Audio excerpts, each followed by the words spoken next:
The hidden chamber of light, where souls remember their purpose. Cayce's vision. There are moments when the veil between worlds grows so thin that even a skeptic might pause. Winter, 1934. A small room in Virginia Beach. Edgar Cayce lay motionless on a couch, his breath barely visible in the cold air. But this trance was different. His secretary noticed it immediately.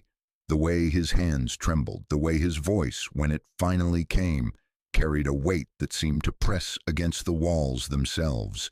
He described a place that defied language, a chamber built not of stone or wood, but of light, living, breathing, structural light, not metaphor, not poetry, architecture. He said souls gather there before birth, standing in luminous corridors where their entire incarnation waits to be remembered. The beings he saw weren't judging, they were preparing, and in that preparation, every soul, including yours, made choices that would echo through a lifetime. You've been to this chamber, you don't remember, but your soul does. Every night, in the deepest phases of sleep, you drift close to its threshold. Sometimes you wake with a dream you can't shake, a knowing you can't explain. That's not imagination. That's recognition. The question isn't whether this place exists. The question is, are you ready to understand what you agreed to before you were born? Because what Cayce saw that winter day suggests something both liberating and terrifying. That your life's hardest moments weren't inflicted upon you by a cruel universe. They were chosen by you before you took your first breath. And if that's true, then everything you thought you knew about suffering, purpose, and fate must be reconsidered. But to understand what Cayce saw, we must first understand the man who could see between worlds. Edgar Cayce didn't want to be a mystic. He wanted to be a good Christian, a decent photographer, and a Sunday school teacher who could look his neighbors in the eye. But the body has a way of betraying our plans. At 21, he lost his voice. Completely, inexplicably. Doctors found nothing wrong.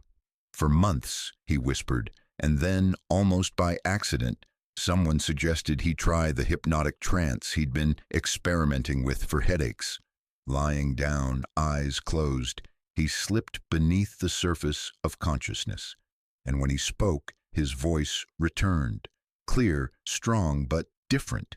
He diagnosed his own condition with medical precision he shouldn't have possessed, prescribing a treatment that worked. Word spread. Soon, people were lining up, asking this humble photographer to enter trance and tell them what was wrong with their bodies. He resisted. He doubted. He prayed for guidance, terrified he was being deceived by something dark. But the healings were real, documented, verified by physicians who had no explanation. Over 4 decades, Cayce would give more than 14,000 readings, each one meticulously transcribed. He never charged money without discomfort.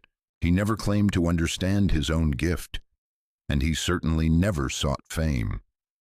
What he sought was truth and relief for those who suffered. Then, in the winter of 1934, a woman came to him. She was dying, her body was failing, and she didn't want medical advice. She wanted to know what happened after death. She wanted comfort. Cayce, ever compassionate, agreed. He lay down, closed his eyes, and went deeper than he'd ever gone before. What he described next would reframe every reading he'd ever given, because he didn't just see her soul's journey after death.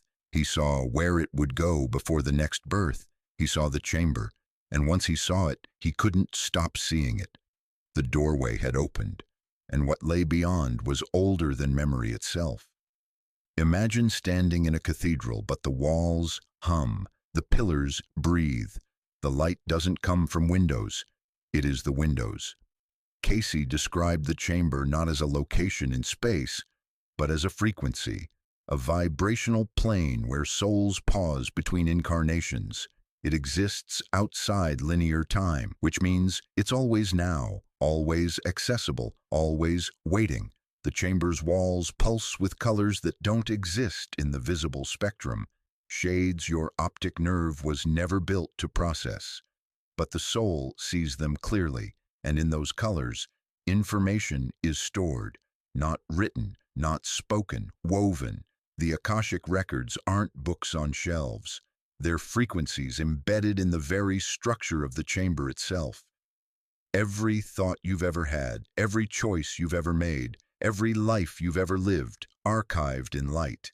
Cayce said beings stand watch in this place. He called them record keepers, but they don't guard the records to keep you out. They guard them to keep you safe. Because seeing your entire soul history all at once would shatter a human mind. So they serve as filters, as translators, as gentle guides who show you only what you're ready to see. And what do souls see when they enter the chamber? Not their past lives.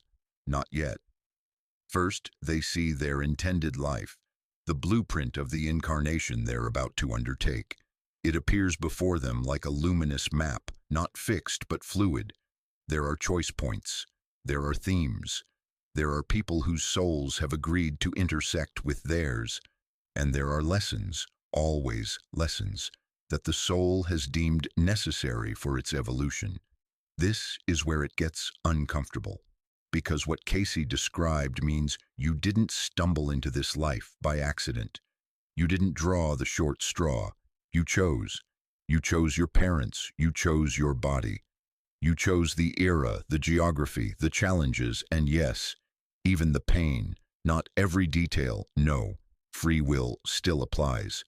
But the broad strokes, the recurring themes, the people who would break you open, those were negotiated in light before you ever opened your eyes as a newborn. Why would a soul choose suffering? That's the question that haunts every mystical teaching, and the answer begins to emerge when you understand that the soul doesn't measure success the way the ego does.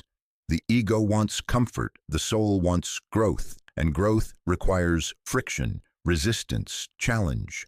A soul seeking to master compassion might choose a life surrounded by cruelty, so it can learn to hold softness in a hard world. A soul learning humility might choose brilliance, then loss, so it can discover who it is without the applause. The chamber doesn't just show you what will happen, it shows you why it must. You don't enter the chamber alone. Cayce saw that souls are met by what he called elder guides, advanced beings who have graduated from the cycle of rebirth. They aren't gods, they aren't infallible, but they've walked the path you're about to walk, and they've learned what you're about to learn, so they sit with you, and they negotiate. This isn't judgment, it's collaboration. You review your soul's history, the patterns that keep repeating, the lessons you've resisted, the wounds you've carried across lifetimes. Maybe you've struggled with forgiveness in every incarnation. Maybe you've always chosen power over connection. Maybe you've loved deeply but never stayed. These patterns aren't punishments, they're curriculum, and the guides help you design the next chapter of your education. Here's what that looks like in practice. A soul arrives in the chamber, and the guides show it a recurring theme. Betrayal. Lifetime after lifetime, this soul has been the one betrayed, by lovers, by friends, by family, and each time it hardens, closes, builds walls. The lesson it came to learn, trust beyond evidence, remains unfinished. So the guides ask, are you ready to try again? And the soul, exhausted but unwilling to remain stuck, says yes. Then the design begins. The guides present options. A life where trust is tested early, through abandonment by a parent. A life where trust is tested late, through betrayal by a partner. A life where trust is earned slowly, then shattered suddenly. The soul reviews each scenario, feeling into the potential, sensing which pathway offers the clearest route to breakthrough. And it chooses. But here's the part that undoes us. The people in your life who hurt you. They were in the chamber too. Cayce saw that major relationships are pre-negotiated agreements. Your mother, your betrayer, your greatest love, they sat across from you in that hall of light and said, I'll play this role. I'll be the one who leaves. I'll be the one who wounds. Not because I want to hurt you, but because you need this initiation, and I love you enough to carry the weight of being your adversary. This doesn't absolve harm. It doesn't mean abuse is acceptable, but it does reframe the architecture of your life. The person who wounded you isn't your enemy. They're your teacher, fulfilling a contract written in light. And you agreed. You saw the design. You knew it would hurt. And you said yes anyway, because your soul understood something, your human mind forgot the moment you were born. That pain, when chosen, becomes medicine. But agreements made in heaven feel like warfare on earth. How do you honor a contract you can't remember?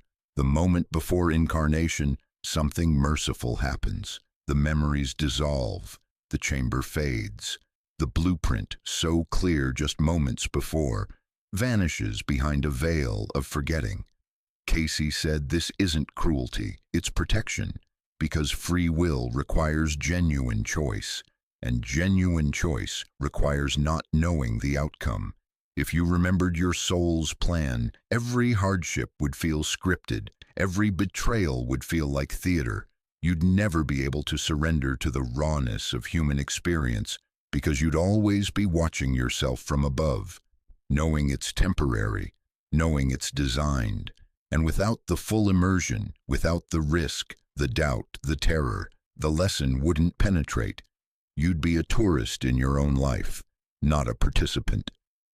So you forget. The veil descends, and the moment you take your first breath, the chamber becomes inaccessible to your waking mind. All that remains is a faint ache, a sense that you came here for something important, but the details are gone. You spend your childhood reaching for them. You spend your adolescence running from them, and you spend your adulthood either numbing the ache or, finally painfully, turning toward it. But forgetting creates suffering. You rail against circumstances you chose. You resent people who agreed to play the villain in your story. You feel cursed, abandoned, punished by a universe that seems indifferent to your pain. And the cruelest part? The very lessons you came to learn are the ones you resist most violently. The soul chose forgiveness, so the ego encounters betrayal and screams, "This isn't fair." The soul chose surrender, so the ego encounters loss and claws for control. Cayce understood this paradox. He saw it in reading after reading, souls in agony, raging against their own design. And what he told them was always the same. The veil isn't permanent. There are cracks. There are moments when the chamber reaches through, when the blueprint surfaces, when you remember, even if just for a heartbeat, why you came. But the veil isn't permanent, and certain moments pierce through. Cayce identified 3 life events that crack the veil wide open: profound loss, sudden illness, and deep meditation. These aren't random, they're designed, scheduled piercings where the soul can slip through and touch the blueprint again. Let's walk through them slowly, because if you've experienced any of these doorways, you know they don't feel like blessings in the moment. They feel like annihilation. The first doorway is loss. When someone you love dies, or when a relationship that defined you ends, the ego shatters. All the stories you told yourself about who you are and what your life means, gone. In that wreckage, something quieter emerges, the soul. And the soul, unencumbered by the ego's defenses, can finally speak. This is why grief sometimes brings strange clarity. Why, in the weeks after a funeral, you might feel your loved one's presence more vividly than when they were alive.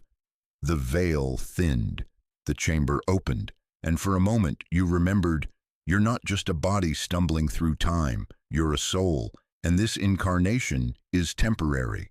The second doorway is illness.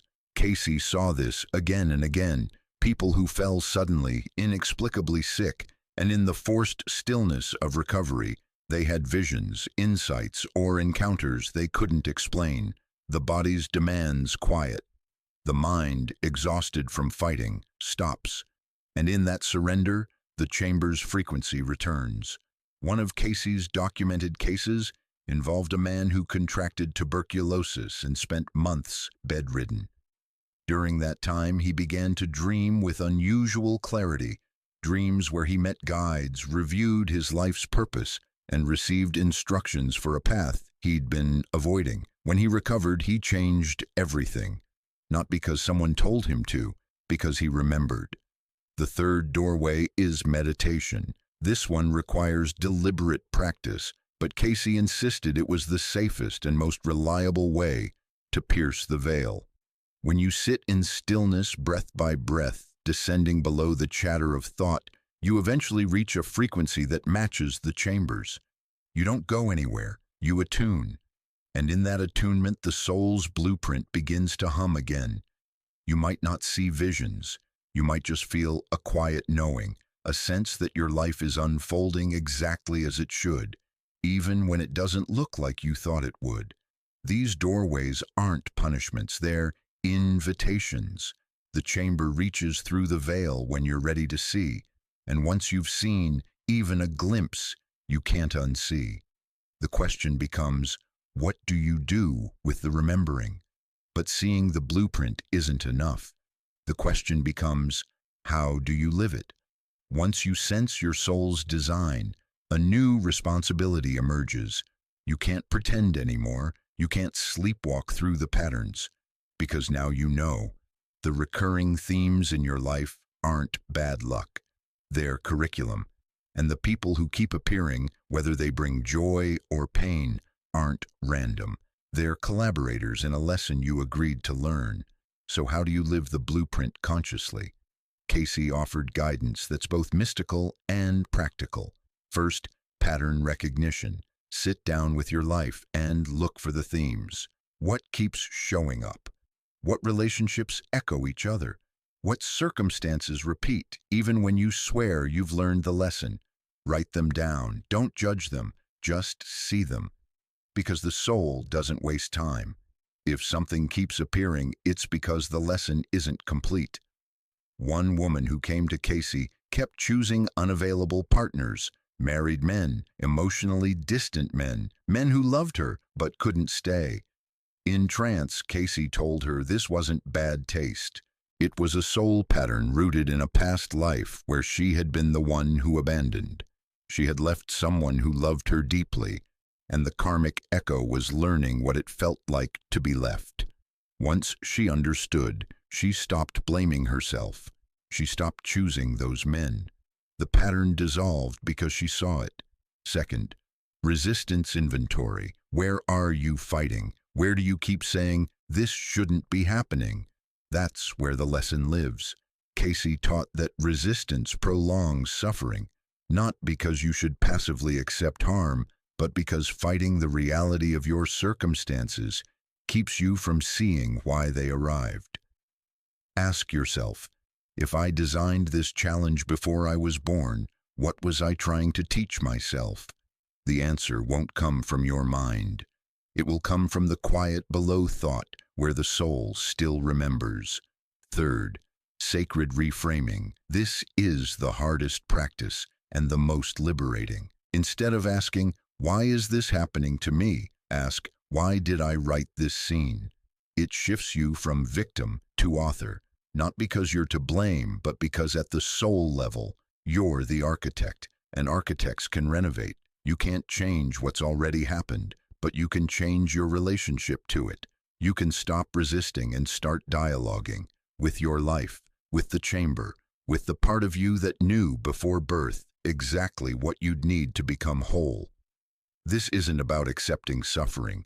It's about recognizing that suffering without awareness is just pain. But suffering with awareness, with the understanding that you're in the middle of a lesson you once agreed to, becomes initiation. And initiation, when completed, transforms everything. But what about the people in your life? Did they visit the chamber too? Yes, they did. Every major person in your life, Your mother, your betrayer, your greatest love, the friend who vanished, the stranger who saved you. They all stood in the chamber, and they agreed to their roles, not because they owed you, but because souls travel in groups, lifetime after lifetime, helping each other learn. Cayce called these soul contracts. Before you were born, you sat with the souls who would become your family, your lovers, your adversaries, and you negotiated. I need to learn forgiveness, you might have said, and someone who loved you, truly, deeply loved you at the soul level said, then I'll be the one who betrays you. I'll carry that weight so you can heal. This doesn't make betrayal okay. It doesn't excuse abuse or justify harm. The human experience is real and pain is pain, but it does offer a lens that can soften rage into understanding. The person who wounded you isn't your enemy.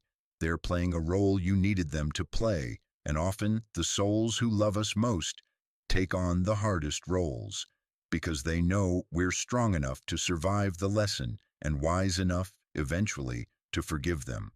One of Cayce's most moving cases involved a woman whose mother had been cold, critical, withholding. She came to him broken, asking why she'd been cursed with such a parent.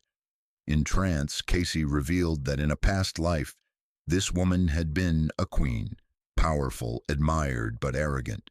She had dismissed her servants, including one woman she humiliated repeatedly. That servant? Her mother in this life. The contract was simple. The daughter would learn humility and the mother would learn compassion. Both would evolve, but only if they stayed in the fire long enough to transform.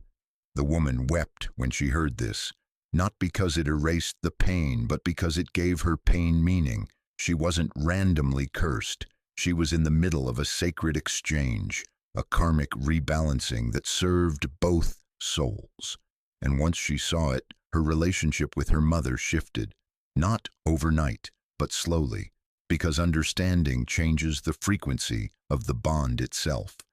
And then there are the instant connections, the person you meet and feel like you've known forever. You probably have. Cayce said these are soul recognitions, echoes of past life intimacy that pierce the veil immediately. The challenge with these connections is that the soul remembers, but the ego doesn't. So you feel drawn to someone intensely, but you don't know why.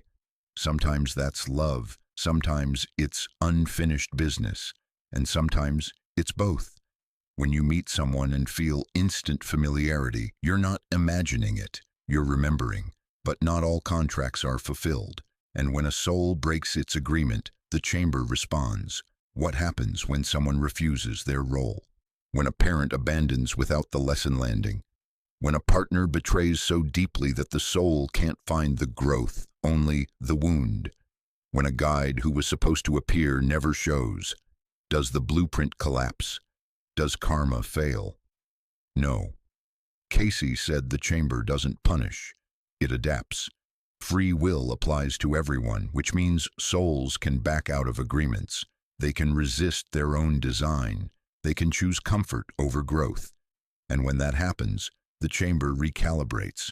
Other souls step forward. New teachers appear. The lesson remains, but the method shifts. One man came to Cayce devastated. His business partner, someone he'd trusted completely, had stolen everything and disappeared. He felt foolish, broken, and abandoned by the universe. In trance, Cayce revealed that yes, this partnership had been a soul contract, but the betrayal wasn't supposed to be this severe. The partner's soul had agreed to teach the man discernment, to help him see when trust was misplaced. But the partner's ego took over. He got greedy. He went beyond the agreed script. So what now?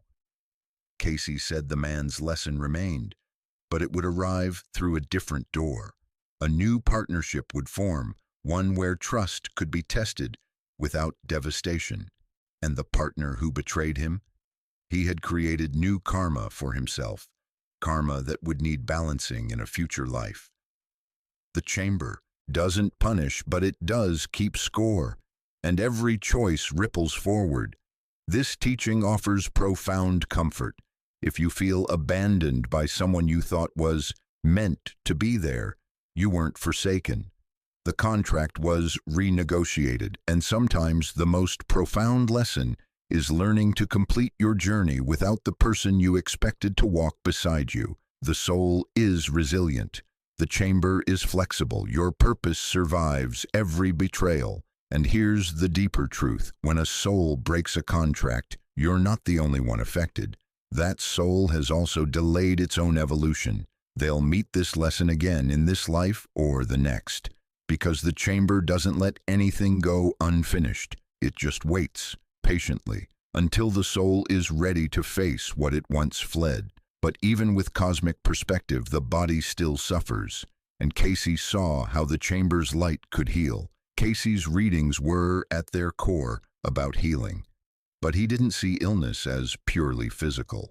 He saw it as the body's translation of soul-level misalignment. When you live against your blueprint, suppressing gifts, avoiding lessons, numbing purpose, the body speaks. It has no other language.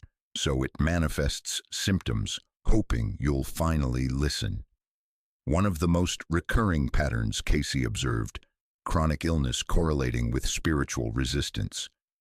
A woman with severe autoimmune disease. The body attacking itself mirrored her deep self-betrayal. She'd abandoned her artistic calling to meet her family's expectations. A man with digestive disorders. He couldn't process the loss of his child, so his gut stopped processing food. These weren't metaphors. Cayce saw them as literal frequency mismatches between the soul's blueprint and the life being lived. So what's the remedy? Not just medicine, though Cayce often recommended physical treatments, but also realignment.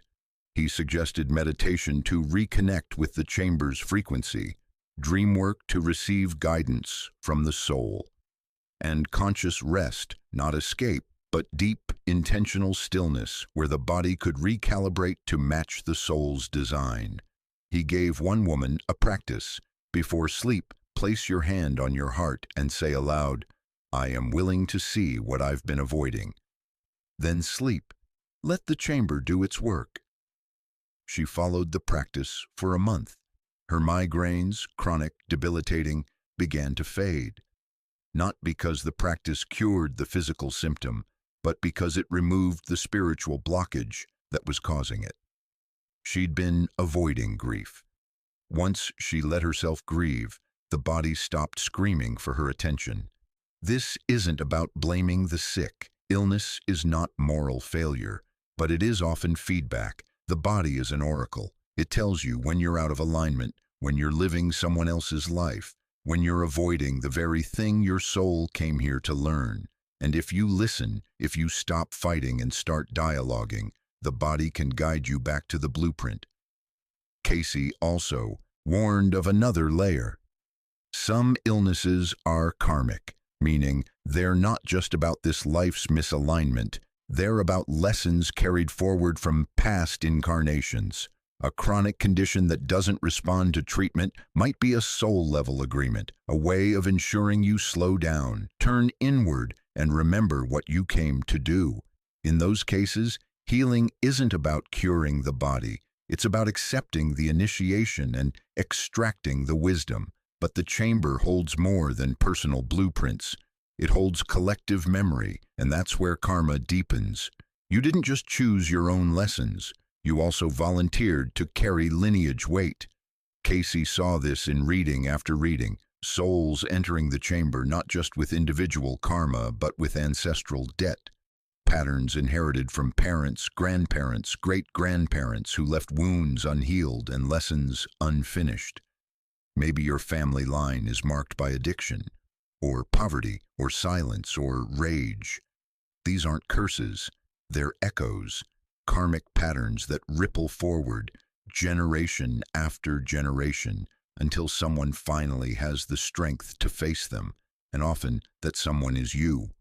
The chamber showed you the ancestral thread, and you said yes. You volunteered to be the cycle breaker. This reframe offers profound dignity. You're not cursed, you're chosen. Your soul was strong enough to carry what others couldn't, brave enough to face what others fled. And when you heal yourself, you heal backward, dissolving the pattern for those who came before, and forward, clearing the path for those who come after. One man came to Cayce haunted by dreams of war, though he'd never served. In trance, Cayce revealed that his grandfather, a soldier, had committed acts of violence that left his soul fractured. The grandfather died before he could atone, so the karma passed to the lineage. The grandson, sensitive and spiritually inclined, felt the weight without understanding it. His nightmares weren't his memories, they were his grandfather's unresolved trauma. Cayce instructed him to pray for his grandfather's soul, to sit in meditation and speak directly to the man he'd never met. I see what you carried. I honor your pain, and I release it now. The grandson did this for weeks. Slowly, the nightmares faded. Not because he cured a psychological symptom, but because he completed a karmic exchange. He gave his grandfather what the man couldn't give himself: forgiveness. And in doing so, he freed both their souls. This is the hidden power of lineage work. When you heal, you don't just heal yourself. You heal the entire line. The chamber holds collective memory, and every soul that enters is connected to a web of others. Your healing reverberates. Your breakthrough becomes your ancestors' liberation. But there's a tenderness required here. You can't force this work on someone who isn't ready. You can't make your family see what you see. And that's where the hardest lesson often lives. Holding space for those who can't yet remember. But what about those we've left behind? What about the people you love who can't see any of this? Maybe you're not watching this for yourself. Maybe you're here because someone you love is suffering and you're desperate to help them see what you see, that they're not broken, just remembering, that their pain has purpose, that the chamber is waiting. Cayce understood this ache, the loneliness of waking up while others sleep, the frustration of seeing someone's blueprint when they can't. He said it again and again: remembrance can't be forced. It arrives when the soul is ready. Your job isn't to convince, it's to hold space. So here's the language you need, not for converting, but for comforting. I don't need you to believe what I believe. I just need you to know you're not broken. I see your struggle and I see your strength.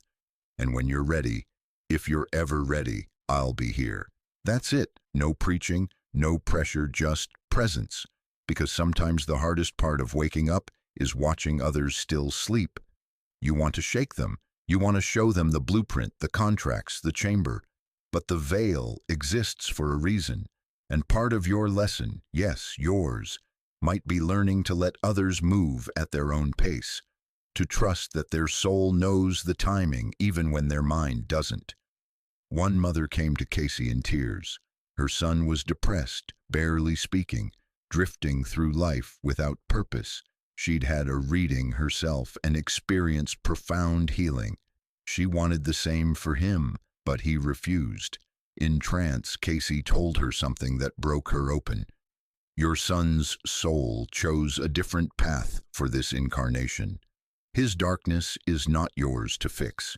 Your lesson is to love him without needing him to change. She left devastated, but over the months, something shifted. She stopped trying to save him and started just being with him. And slowly, without any grand awakening, he began to stabilize. Not because she convinced him, because she stopped making his pain about her fear. She held space, and that space became holy. If you're reading this for someone else, know this: their time in the chamber is coming. It might not look like yours. It might not arrive through mysticism or meditation, but it will come through loss, illness, or simply the slow accumulation of unanswered questions. And when it does, they'll remember, not because you pushed, because their soul was always planning the return. And when their time comes, when your time comes, the chamber will still be waiting, because it never left. Here's the secret Cayce circled back to, reading after reading. The chamber isn't a place you visit once before birth. It's a frequency you can access anytime. Every night, in the deepest phases of sleep, your soul returns, not to escape life, but to remember why you're living it. This is why dreams matter, why some mornings you wake with clarity you didn't have the night before, why the answer you've been seeking suddenly arrives, not through thinking, but through rest. While your body sleeps, your soul slips back to the chamber, reviews the blueprint, receives guidance from the record keepers, and returns with the next piece of the puzzle. You can make this process conscious. Cayce recommended a simple practice. Before sleep, sit at the edge of your bed and speak aloud. Show me what I need to see. That's it.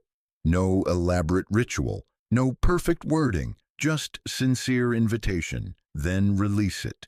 Don't force the dream. Don't stay awake trying to control the outcome. Trust. The chamber responds to invitation, not demand. And when you wake, write. Before you check your phone, before you start the day, write whatever fragments you remember, even if it's nonsense, even if it's just a color, a feeling, a face. Because over time, the fragments connect. Patterns emerge. And you begin to see the blueprint, not all at once, but piece by piece, exactly as much as you can hold. One woman who followed this practice for a year reported something extraordinary. She started dreaming of a library, vast, luminous, alive. Each night she'd wander its halls, pulling books that opened not with words but with knowing. She'd wake and know things she couldn't explain about her health, her relationships, her next steps. She wasn't inventing it. She was accessing the Akashic Records embedded in the chamber's light, open to her because she asked. This is available to you right now, tonight. You don't need initiation. You don't need permission. You just need willingness. The chamber has been waiting for you to ask. It's been humming your frequency since before you were born. And every moment of confusion, every night of doubt, has been an invitation to return. So what does all of this mean for you, right now, in this moment? Let's bring this home. You're here, in a body, in a world that often feels chaotic and indifferent. You've experienced loss, betrayal, illness, doubt. You've wondered if you're broken, if you missed your calling, if you're too late, too lost, too far gone. And what Cayce saw, what the chamber reveals, is this. None of that is true. Your struggles aren't random. They're initiations. Your gifts aren't accidents. They're tools you brought from the chamber to complete your work here. The people around you aren't strangers. They're soul family playing their roles, some beautiful, some brutal, so you can learn what you came to learn. And the ache you feel when you look at the stars, that's not longing for escape, it's remembrance. You stood in the chamber of light. You reviewed your blueprint. You met with guides who loved you enough to let you choose a hard path. And you said yes. You chose this body, this time, these lessons. Not because you're a masochist, but because your soul knew that this incarnation would crack you open in exactly the way you needed to evolve. Every moment of confusion is part of the design. Every night of doubt is a scheduled piercing where the veil thins and the chamber reaches through. You're not lost. You're exactly where your soul knew you'd be. And the fact that you've made it this far, that you're still here, still seeking, still willing to consider that your life might have meaning beyond what you can see, that's not courage. That's remembrance. You can rest now. The blueprint is unfolding. You don't have to force it. You don't have to fix yourself. You're not broken. You're becoming. And the chamber, the place where your soul was born, where it will return, where it goes every single night, is holding you. It's always been holding you, so breathe. Forgive yourself for the times you resisted. Thank the people who hurt you, even if only in silence, because they played their part. And know deeply, finally, that you are loved by something older and wiser than fear. You are held by light, and you're doing better than you think. If something stirred in you while watching this, a tightness in your chest, a flash of recognition, a sudden need to cry, that's not inspiration. It's remembrance. Your soul just touched the blueprint again. For a moment, the veil thinned, and you saw. Don't let it fade. Subscribe to this channel if you want to keep walking this path, if you want more teachings that honor the mystery without flattening it. Share this video with someone who needs to know they're not broken, just remembering. And tonight, yes, tonight, before you sleep, whisper to the chamber, "I'm ready to see." Then listen, in your dreams, in the quiet.